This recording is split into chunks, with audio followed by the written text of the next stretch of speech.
जय संतोषी माता। प्राचीन समय की बात है। एक बुढ़िया के 7 बेटे थे। 6 बेटे कमाते खाते थे, लेकिन सबसे छोटा बेटा कोई काम नहीं करता था।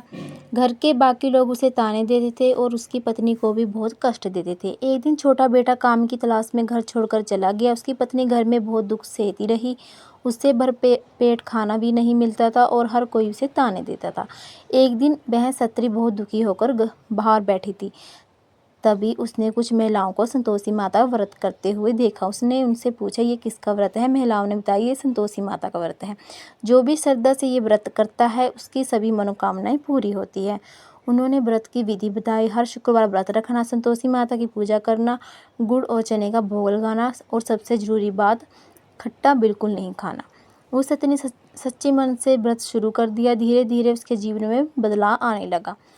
उधर उसका पति भी मेहनत करके धन कमाने लगा और बहुत अमीर बन गया। एक दिन उसने अपनी पत्नी की याद आई और वह बहुत सारा धन लेकर घर लौट आया। घर में खुशी का माहौल हो गया, लेकिन उसकी भाभियों को ये अच्छा नहीं लगा।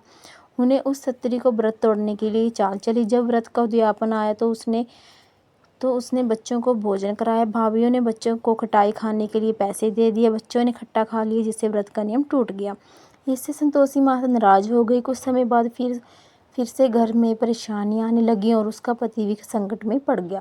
तब उस स्त्री को अपनी गलती का एहसास हुआ। उसने फिर से सच्चे मन से व्रत किया, माफ़ी मांगी और पूरे नियम से पूजा की। इस बार संतोषी माता प्रसन्न हो गई, उसके सारे दुख दूर कर दिए। उसका घर धन धान्य से भर गया और जीवन सुखमय हो गया। सीख: संतोष, श्रद्धा और नियम का पालन करने से ही माता की कृपा मिलती है। व्रत में खटाई से बचना और सच्चे मन से पूजा करना बहुत ज़रूरी है।